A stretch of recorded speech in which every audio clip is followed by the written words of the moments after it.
ایران نے مشرق وسطیٰ میں امریکی فوجی اڈوں پر تباہی پھیر دی، سیٹلائٹ تصاویر نے تباہی کی یہ داستان بیان کر دی۔ کتنی تباہی ہوئی عامر رضا سے جانتے ہیں۔ عامر بھائی، کچھ سیٹلائٹ تصاویر سامنے آئی ہیں جن میں دیکھا جا سکتا ہے کہ مشرق وسطیٰ میں موجود ہر امریکی فوجی اڈے پر تباہی پھری ہوئی ہے۔ دیکھیں، یہ پہلی بات تو یہ ہے کہ خوشی کی بات ہے کہ یہ تباہی پھری ہے۔ دیکھیں، تباہی پر خوش نہیں ہونا چاہیے، لیکن مجھے یہ امریکہ کی تباہی پھری ہے۔ دیکھیں، امریکہ کی پھرے یا نہ پھرے، جو حملہ آور ہے اس کی پھرے، میں تو یہ کہتا ہوں۔ بالکل اب میں ہر اس مظلوم کے ساتھ ہوں جس پر حملہ ہو۔ جو نہ حملہ کر رہا ہو وہ مظلوم ہے، جو حملہ کر رہا ہو وہ ظالم ہے۔ پہلی بات یہ ہے۔ دوسرا، آپ کو ایک میں بڑی خبر دینے جا رہا ہوں اس وقت کہ تمام خلیجی ممالک کے تمام امریکی فوجی اڈے خالی کیے جا رہے ہیں۔ خلیجی ممالک نے کہہ دیا ہے کہ بھائی فوجی اڈے خالی کرو، نکلو۔ یعنی خلیجی ممالک کو پتہ لگ گیا کہ بھائی ہماری حفاظت کرنے میں ناکام رہے ہیں، اب نکلو یہاں سے۔ یہ میری خبر نہیں ہے، یہ رشین ٹی وی کی خبر ہے کہ خالی کیے جا رہے ہیں تمام فوجی اڈے جو کہ خلیج میں امریکہ کے پاس تھے، کیونکہ اب اس کے پاس کوئی جواز باقی نہیں رہ گیا۔ وہ اپنے فوجی اڈوں کی حفاظت نہیں کر سکا ہے اور اب ان کو خالی کیا جا رہا ہے۔ یعنی وہ اپنے فوجی اڈوں کی حفاظت نہیں کر سکا تو خلیجی ممالک کی حفاظت کیا کرے گا؟ وہاں کے لوگوں کی حفاظت کیا آخر ان کی سمجھ میں بات آ گئی نا؟ آنی چاہیے نا، سمجھ میں آنی۔ جو اپنی حفاظت نہیں کر پاتا ہے۔ اب آپ ایک بات بتاؤں گا آپ کو، ہمارا سعودی عرب کے ساتھ ایک معاہدہ ہوا تھا۔ کیوں ہوا تھا؟ کیونکہ ہم نے اپنے سے 10 گنا بڑی فوج کو مار لیا تھا۔ بالکل ایسے ہی۔ اور جب آپ نے اس کو مار لیا تو آپ دنیا نے سمجھا کہ بھائی یہ بہترین دفاع کرنا جانتے ہیں، تو ہمارے ساتھ معاہدہ ہو گیا۔ اور اس کے بعد کئی ممالک ہمارے ساتھ معاہدہ کرنا چاہتے ہیں، ترکی بھی اس میں شامل ہے، کیونکہ ان کو پتہ ہے یہ دفاع کر سکتے ہیں۔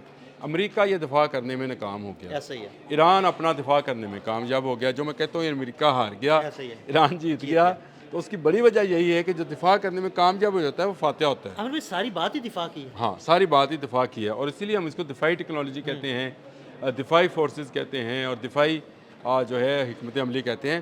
کبھی آپ نے سنا ہے کہ یہ ہمارے ہے، لیکن امریکہ جو ہے وہ پیٹ ہیگسٹ کو وار منسٹر بناتا ہے، یعنی وزیر جنگ۔ بالکل۔ اب اندازہ کریں ان کی اور ذہنیت ہم کا، وزیر دفاع بناتے ہیں۔ اس کلاؤن نما ڈیفینس انسان منسٹر۔ کا، اس کلاؤن نما انسان کا کہ اس نے اس جنگ کے لیے وزیر جنگ مقرر کیا پیٹ ہیگسٹ کو، اور بعد میں اسی پر الزام لگایا کہ اس نے ایران کے متعلق مجھے غلط خبر دی تھی۔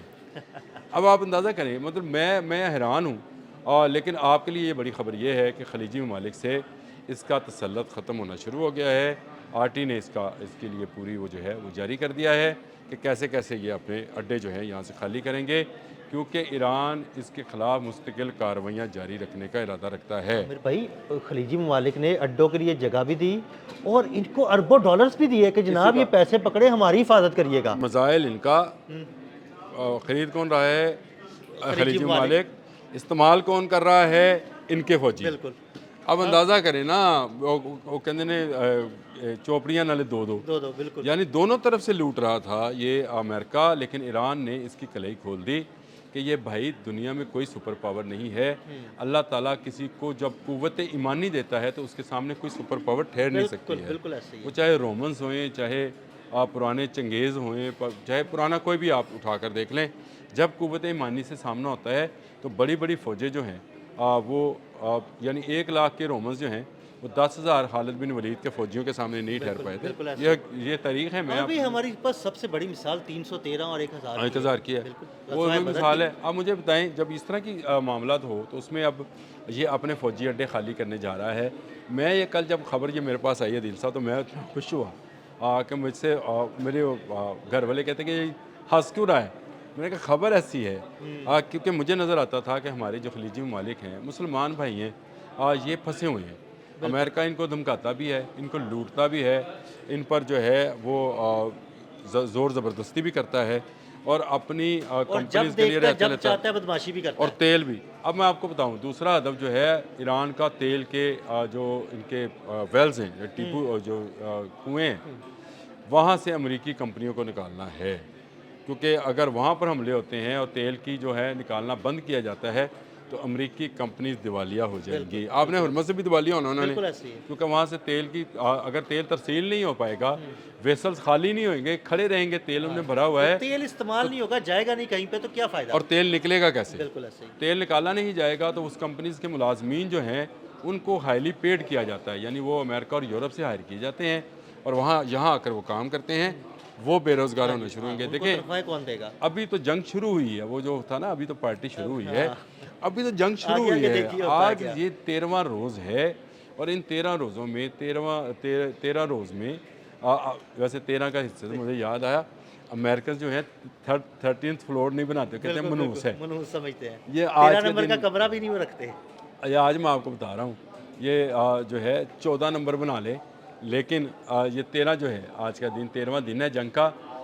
بہت بڑی خوشخبری ہے کہ یہ اپنے فوجی اڈے خالی کر رہا ہے. سیٹلائٹ تصویروں سے نظر آ رہا ہے کہ ان فوجی اڈوں پر موجود ان کے جو ہینگرز تھے وہ تباہ ہو چکے ہیں, جہاز نشانہ بن چکے ہیں. میرے پاس ایک ویڈیو آئی جس میں تل ایوب کے ایک امریکی فوجی اڈے کے اوپر ایئر بیس کے اوپر حملہ کیا گیا اور پائلٹ جلتا جہاز چھوڑ کر بھاگ رہے ہیں.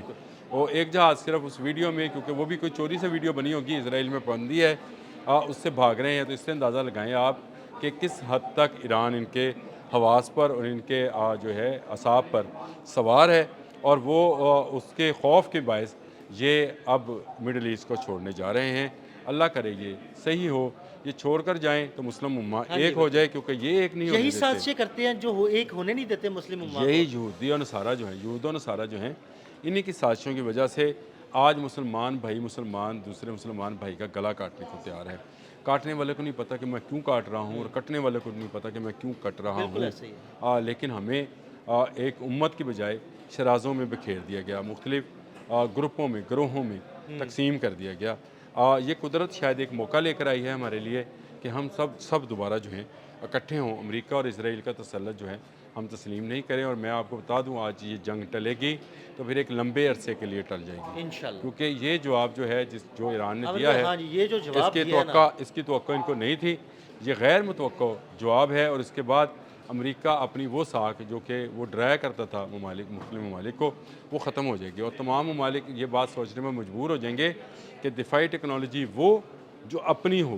اگر آپ نے باہر سے لینی ہے تو اگر آپ نے ہرمز جیسے راستے بند کر دیے جائیں تو آپ تک نہ کھانا آئے گا, نہ ادویات آئیں گی, نہ گولا آئے گا, نہ برود آئے گا, نہ آپ کے پاس ٹیکنالوجی آئے گی.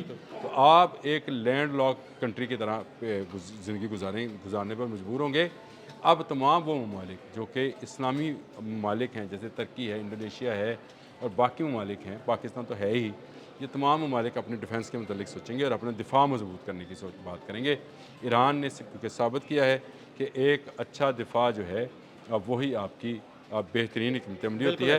آپ اپنے وطن کے اندر بیٹھے ہیں, 12,000 کلومیٹر کا فاصلہ طے کر ابھی کوئی ابرہہ آیا ہے دوبارہ سے تو اس کو کسی سجیل کے ساتھ جو ہے اور کسی ابابیل کے ساتھ جو ہے اس کو تباہ کیا جا سکتا ہے.